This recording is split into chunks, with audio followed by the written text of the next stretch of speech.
The Zoran Imperium's fleet hung above the colony like a storm of iron and glass, their hulls shimmering with the faint light of the local sun. Commander Vare stood on the bridge of his flagship, arms folded behind his back, his expression one of mild irritation rather than awe. Below, the human settlement burned, its atmosphere bleeding into space under relentless orbital fire. Entire neighborhoods vanished in white bursts of plasma. It was another conquest, another nameless world added to the long list of victories. Pathetic, Vare muttered, his voice a rasp of contempt. They build their homes from wood and stone, yet dare resist starfire. The officers around him chuckled, trading smirks as if the annihilation unfolding beneath them were a game. One, a junior tactician, tapped lazily at his console. Humans die strangely, sir. They scream, they claw, they hold on. I've never seen prey cling so hard. They are animals, Vare said, dismissing the remark with a flick of his clawed hand. When you cage an animal, it thrashes. It does not mean it has teeth worth fearing. Still, the tactician hesitated. The elders once warned about them. That humans were a myth, Vare interrupted, his tone sharp now. The elders spoke riddles, old stories meant to frighten hatchlings. Humanity is nothing but a primitive curiosity. He turned his gaze back to the burning colony. And curiosity's end. Silence settled over the bridge, punctuated only by the hum of engines and the muffled booms of orbital fire. To Vare, this was routine, tedious even. The Imperium had faced countless species, each one boasting that they would endure, that their gods or their willpower or their technology would hold the tide. None had. The galaxy bent beneath Zoran claws, and humans would be no different. Minutes later, a report flashed across the command hollow. Earth had been located, its coordinates triangulated through intercepted transmissions. The chamber stirred, officers straightening in their seats, excitement kindling in their reptilian eyes. At last, one said, "The human cradle. If we cut off the root, the weeds will wither." Vare's lips curled in a grin, sharp teeth catching the light. "Then we shall take their precious earth. Let their history, their myths, their false hope end with one decisive strike." His second-in-command, a scarred veteran named Kor, shifted uneasily. "Sir, the planet's defenses are unusual. Scans indicate little more than outdated orbital platforms and planetary guns of crude design. Yet every colony we encounter fights beyond reason. What if? What if?"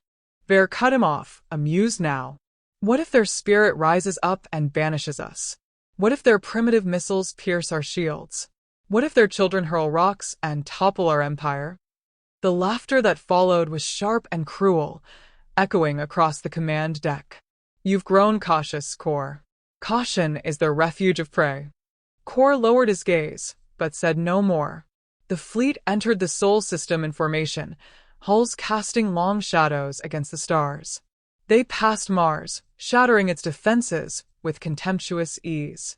Human ships darted desperately into the fray, but they were torn apart in seconds, hulls ripped open like paper. The battle was no battle at all. It was execution. "Proceed to Earth," Vare ordered. His voice carried a note of triumph now, as though destiny itself bent to his command. "We shall erase their cradle and scatter their ashes across the void." The blue-green planet grew in the viewport, serene and fragile, a jewel suspended in the dark. Officers leaned forward, hungry for the kill. Already they imagined the glory songs, the tributes, the Empire's banners draped across another conquered world. But as the first bombardment sequence initiated, something shifted. Alarms prickled across the bridge, faint at first, like static. Scanners reported anomalies, wormhole distortions, power surges emanating not from orbit, but from deep within the planet's crust. "What is this?" Vare snapped. The comms officer's claws skittered across the console. "Unknown, Commander. Massive energy signatures, triangulating from multiple locations." "There," his voice faltered. "They're not ours." Without warning, lances of energy tore upward from the surface, invisible until they ripped through Zoran cruisers with pinpoint precision. Entire wings of the fleet detonated, silent blossoms of fire lighting the void. Panic erupted among the officers, their earlier laughter curdling into disbelief. Shields breached. Sections collapsing. Impossible. No surface weapons could. Vare staggered as the flagship shuddered, a tremor running through the deck. Sparks burst from consoles, filling the air with smoke. On the comms, a voice cut through, calm, cold, and unmistakably human. "You have attacked Earth," it said. No rage, no triumph, only the quiet weight of judgment. "This was your final mistake." The bridge froze. Vare stared at the speakers, his mind rejecting what his senses confirmed. These weren't the cries of prey. They were warnings. More ships collapsed into silence, torn apart by weapons no one had ever seen. Wormholes bloomed like dark flowers, swallowing entire squadrons into nothingness. The fleet that had seemed invincible only moments before was unraveling with surgical precision. Vare's claws dug into the railing. For the first time in his long career, doubt pierced his certainty. This was no ambush, no desperate gamble. The humans had been waiting. A final blast struck the flagship's side, hurling officers to the deck. Smoke choked the air, alarms screaming. In the chaos, Kor met Vare's eyes, his voice low, bitter. The elders warned the stars. Vare had no reply. And then silence fell across the bridge, broken only by the faint crackle of fire and the endless void beyond, where Earth gleamed unbroken, untouchable, and suddenly terrifying. The first strike left the Zoran fleet in stunned disarray, but the second made them understand that Earth was no mere target. Cruisers collapsed into spheres of white light, their hulls carved open by invisible lances that seemed to strike from nowhere. Panic choked the comms. Officers barked contradictory orders, their training unraveling. Commander Vare gripped the railing of his smoldering bridge, forcing himself to remain upright as systems shrieked around him. He had stared down dozens of rebellions, shattered fleets, silenced empires. Yet nothing had prepared him for this. War without warning, without mercy, without explanation. The human voice returned, calm and steady. "You should not have come here. We are no longer patient." It was delivered without anger, stripped of boast or plea. It sounded like judgment, as if humanity had waited centuries for this moment and now simply carried out a sentence. Kor, leaning against a sparking console with blood streaking his scaled cheek, muttered hoarsely, "They wanted us here." All of this was bait. His gaze met Vare's, searching for denial, but Vare had no words. Across the fleet, survivors scrambled to regroup, but every maneuver was countered before it began. Squadrons that retreated were funneled into wormholes that snapped shut like jaws. Ships that advanced were obliterated with surgical precision, as if every weakness had been studied, memorized, and exploited. "They knew," the comms officer whispered, his voice breaking as he translated the impossible into language. "They knew every tactic before we launched them, as if they'd written our playbook themselves." On Earth, far below the chaos, the command chamber was quiet. General Arya folded her hands on the table, her eyes fixed on the cascading data streams. Around her, aides tracked every maneuver, every strike, yet she sat in silence, composed. The war room hummed with restrained energy, a machine of cold focus rather than triumph. "They've taken the bait," her strategist confirmed. "The fleet is collapsing on predicted lines. Decoy colonies serve their purpose. Project Aegis is validated." Arya nodded once, the motion small, almost reverent. She thought of the colonies left vulnerable on purpose, of the families who had died screaming beneath alien bombardment. Their sacrifices had been written into the plan years before, when humanity finally accepted that the stars were not empty, that predators circled them unseen. "Do not mistake necessity for victory," she murmured. "Every life lost is still a debt. We'll carry it." The strategist hesitated, then ventured, "And what of the message, General?" "They'll demand one." Arya allowed herself a bitter smile. "Let them. The galaxy will listen, one empire at a time." Back aboard Vare's flagship, systems flickered weakly. Engineers screamed for time they did not have, their words drowned by the shuddering hull. Vere's eyes burned with fury, but beneath it lay a seed of unease. This was not resistance. This was orchestration. Every human ship he had underestimated, every settlement he had dismissed, every plea he had mocked, had all been part of a net tightening around his throat. "Commander," Kor pressed, clutching his side where blood seeped through fractured armor. "This was never defense. It is entrapment. They've built something we don't understand. We cannot win here." Vere's claws dug into the railing. Retreat was dishonor, yet the alternative was annihilation. His mind reeled, searching for a precedent, some memory of the elder stories. Whispers of a race that fought itself into mastery, a species that honed violence not for survival, but as heritage. He had dismissed those tales as superstition. Now they weighed on him like chains. Suddenly, the human voice returned, stronger now, echoing across every channel. "The colonies you raised were illusions, scaffolds meant to lure you. We built them knowing you would not resist an easy kill. You mistook patience for weakness. You mistook silence for ignorance. Now you will learn what humanity truly is." The bridge went utterly still. Even the alarm seemed to falter beneath the gravity of those words. Vere felt a tremor run down his spine. This was not a proclamation of victory, it was a revelation of inevitability. "They were never prey," Kor whispered. "They were hunters, waiting for the moment to strike." The fleet continued to disintegrate, entire vessels folding into themselves as if the universe had conspired against them. Survivors begged for guidance, their voices breaking into static as connections severed. Vere realized he could no longer hear half his captains. They were gone, erased in silence.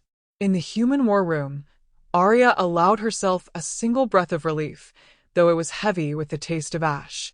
The battle was unfolding exactly as planned, but there was no joy, only inevitability. Humanity had not chosen this war, it had been forced upon them, and so they had chosen not to lose. She thought of her father's words, spoken in a time when Earth was fractured by its own wars. "We will never be the strongest, but we can be the hardest to kill."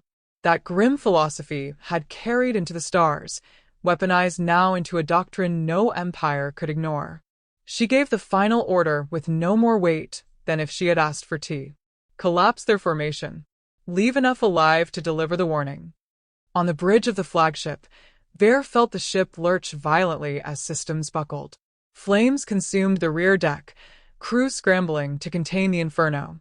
He watched the blue-green sphere of Earth through the viewport, its surface aglow with the strange shimmer of hidden power. Not a primitive jewel, not a fragile world begging for protection, but a fortress, a trap, a declaration. And then came the last words of the broadcast, the ones that silenced even his raging pride. "This was your final mistake. We are done pretending to be civil." The line cut, leaving only static, and in that silence Vere understood the truth that his empire had refused for centuries. Humanity had been preparing for this very day, and the galaxy was already too late to stop what was coming. The fires aboard Vere's flagship had been smothered, but the air still carried the bitter tang of smoke and melted alloy. Damaged systems flickered weakly, and the crew worked in silence, their movements mechanical, haunted. Vere stood in the shadows of his command deck, his posture rigid though his thoughts churned like a storm. He replayed the human broadcast in his mind, each word burrowing deeper. "Done pretending to be civil." That phrase carried no bluster, no grandstanding. It was the kind of threat spoken only by those who knew they could fulfill it. Kor approached, his steps uneven, armor still blackened from the earlier strike. He studied his commander for a long moment before speaking. "I requested access to their history. Our intelligence networks have pieced together fragments." He activated a hollow panel, and suddenly the chamber filled with images. Scenes of trench warfare under gray skies. Mushroom clouds rising over cities. Soldiers charging into gunfire with nothing but desperation holding them upright. Drones humming across deserts. Cities consumed by fire. Rebuilt. Consumed again. The The footage spanned centuries, each era more brutal than the last. They fought themselves, Kor said softly, almost reverently, over and over, without end. When peace came, it never lasted. They sharpened their blades on their own flesh until war became heritage. The officers who had survived watched in grim silence, some recoiling, others transfixed. Ver's jaw tightened as he absorbed the images. He had studied countless species. Most abandoned violence after uniting, channeling energy into survival or expansion. Yet here was a race that never truly stopped. Their history was not a tale of avoidance, but of immersion. Violence had not broken them, it had forged them. A younger officer found his voice, though it trembled. This is what the elders meant. Their warning, it was not superstition. It was record.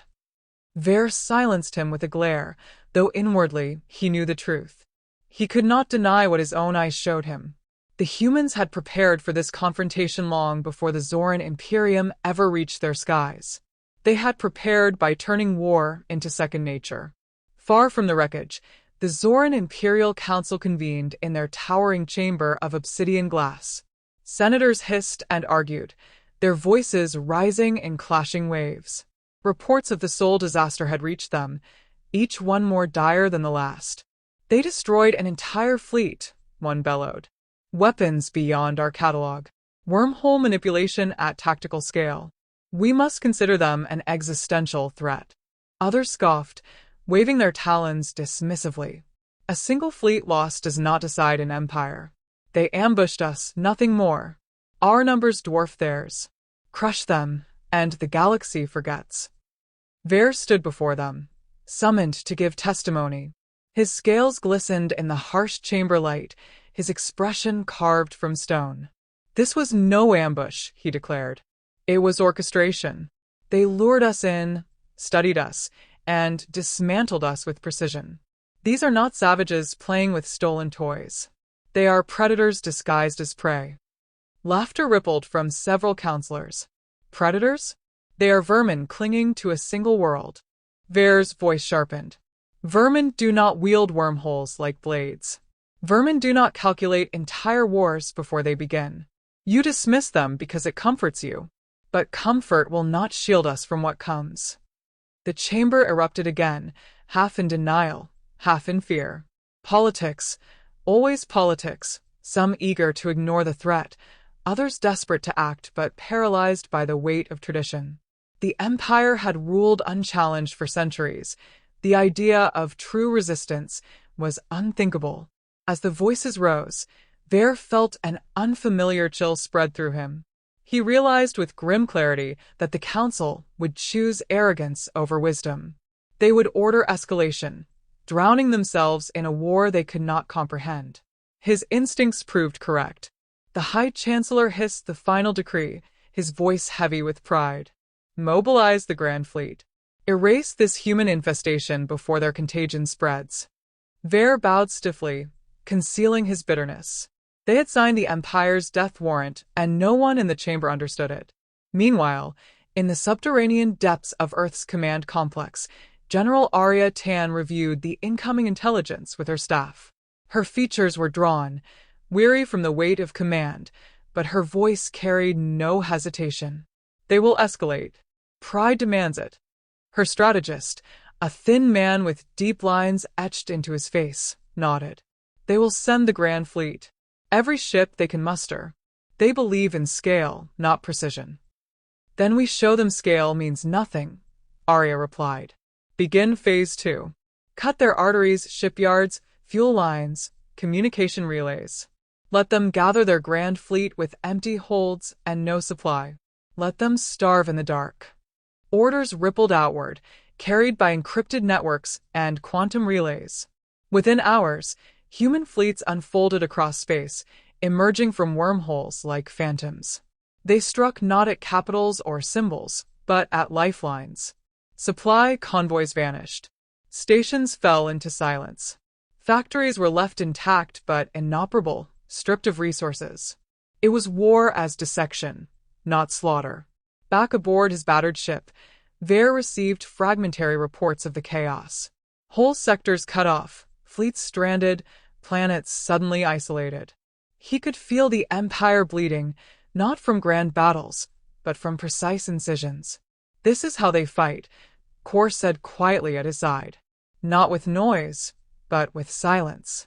Not with fury, but with certainty." Ver's claws tightened until they cut his own flesh. He had mocked the elders, dismissed the warnings, laughed at the very idea of human danger. Now he stood in the center of a storm his own arrogance had invited. He could not admit it aloud, not yet, but he understood what the council refused to see. This war would not end in glory.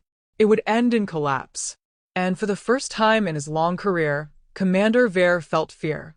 Not for himself, but for the empire he served, an empire too blind to realize that its predator had already stepped into the light. The Zoran Grand Fleet emerged from slipspace like a wall of iron, stretching across the stars in formation so vast that entire constellations vanished behind it. Millions of tons of armored warships, their weapons primed, their commanders certain of victory. It was the largest mobilization in the Empire's history, a show of scale designed to crush any spark of resistance. To those on the council who had doubted, it was meant to be proof of inevitability. Yet to Ver, standing on the bridge of his restored flagship, the sight stirred only dread. He had witnessed how humanity fought, not with overwhelming numbers, but with precision, calculation, inevitability. And he knew in his bones that this grand armada was not salvation. It was bait, and the humans had already set the hook. When the first human ships appeared, they did not come as a wave. They slipped from wormholes in clusters of 3 or 4, dispersed across the enemy formation, weaving in and out before vanishing again. Each appearance left a mark: an engine gutted, a command relay severed, an ammunition depot ruptured. The Zorn formations began to fray as captains shouted conflicting orders, struggling to respond to an enemy that refused to fight like prey. Ver gripped the railing, forcing his voice steady. "Do not chase them. Hold the line." But the line was already unraveling. Panic spread faster than orders, and captains eager to prove themselves hurled squadrons into empty space, only to vanish into traps carefully prepared. Humanity was not breaking the Empire's fleet in a single strike. They were unraveling it thread by thread, until the great wall of iron was nothing more than scattered fragments bleeding into the void. Then the full strike began. Wormholes blossomed across the field, hundreds at once, and from them poured swarms of autonomous drones, small, fast, merciless. They struck like locusts, overwhelming ship defenses, burrowing into hulls, tearing through corridors until crews fell silent. The Grand Fleet's weapons thundered, shredding thousands, tens of thousands, yet for every drone destroyed, more emerged. It was not a battle of attrition.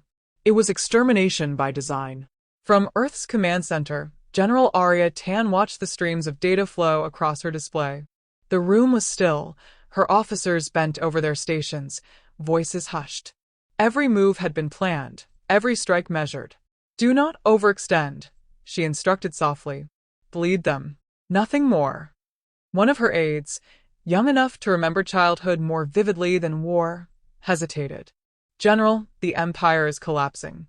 Shouldn't we strike the homeworld now, while we can?"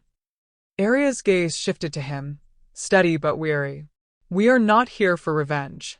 We are here for survival. If we strike too deep, too fast, we will wake more enemies. We end this war cleanly, and we endure." Her words carried no triumph, only burden. Humanity had wanted peace, but peace had not wanted humanity. So they had learned to survive in the only way the galaxy understood, by being sharper, colder, harder to kill than anything else alive. Out in the fray, Ver's ship shook under another impact. He steadied himself as systems flickered, voices screaming for help. He could taste the fear of his crew, smell it in the air, hear it in every choked transmission from his collapsing fleet. And then he heard silence, where once there had been hundreds of voices. Ships destroyed, captains dead, formations gone. For a moment, he closed his eyes. Pride had been his shield, arrogance his weapon, but both had shattered. He thought of the council, of their laughter, of their refusal to listen. He thought of the elders' warnings that he had mocked.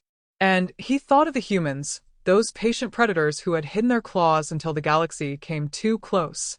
The battle ended not with a final explosion, but with absence.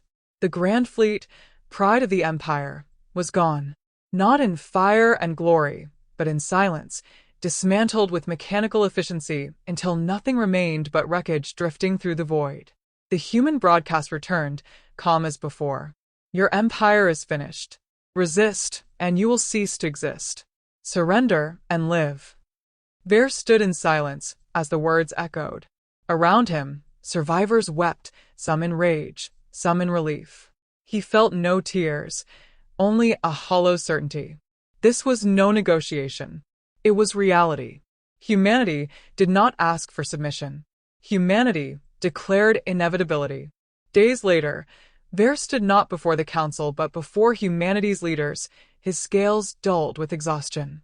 He had expected execution, humiliation, the end of all he had known.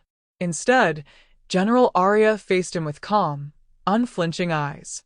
You will live, she told him. Not as a commander, not as an enemy, but as a voice. You will tell the galaxy what happened here. You will tell them what we are. His jaw clenched. Why spare me? Because fear spreads faster when spoken by those who once mocked it, she replied. There was no cruelty in her tone, no joy. Only certainty. Ver bowed his head, for the first time not in submission to his empire, but in acknowledgement of a truth greater than pride. Humanity had no need for his death. His survival was the sharper blade. And so the empire fell, not with fire raining on its capitals, but with silence settling across its borders. World after world yielded without battle. Fleets disarmed. Soldiers laid down weapons. Humanity did not plant banners, did not sing songs, did not revel in victory. They built no monuments of conquest, only memorials to the dead, human and alien alike. Their triumph was not celebrated. It was endured. Ver, now stripped of command, stood in orbit above Earth, gazing down at the blue sphere that had defied the galaxy. Its beauty unsettled him more than its power. It was a world of oceans and forests, of storms and sunlight, and yet within it lived a species that had made war into an art and patience into a weapon. He wondered what they would do now, freed from the pretense of weakness. In the command chamber, Arya stood alone, her reflection caught in the dark glass. She had led her people to survival, but the victory brought no joy, only a deeper weight. We never wanted this, she whispered, her voice meant for no one. But the stars left us no choice. The galaxy had changed, and it could never change back. Humanity had stepped into the light, no longer hidden, no longer civil by the standards of those who preyed upon them. Their awakening would echo across empires, across generations. Some would fear, some would fight, some would beg for alliance. But all would remember. As Ver's ship turned slowly, carrying him to his new role as witness, he felt the truth settle in him like stone. The elders had warned the stars, and no one had believed. Now the warning had become reality, and humanity had proven unstoppable. The stars would never forget.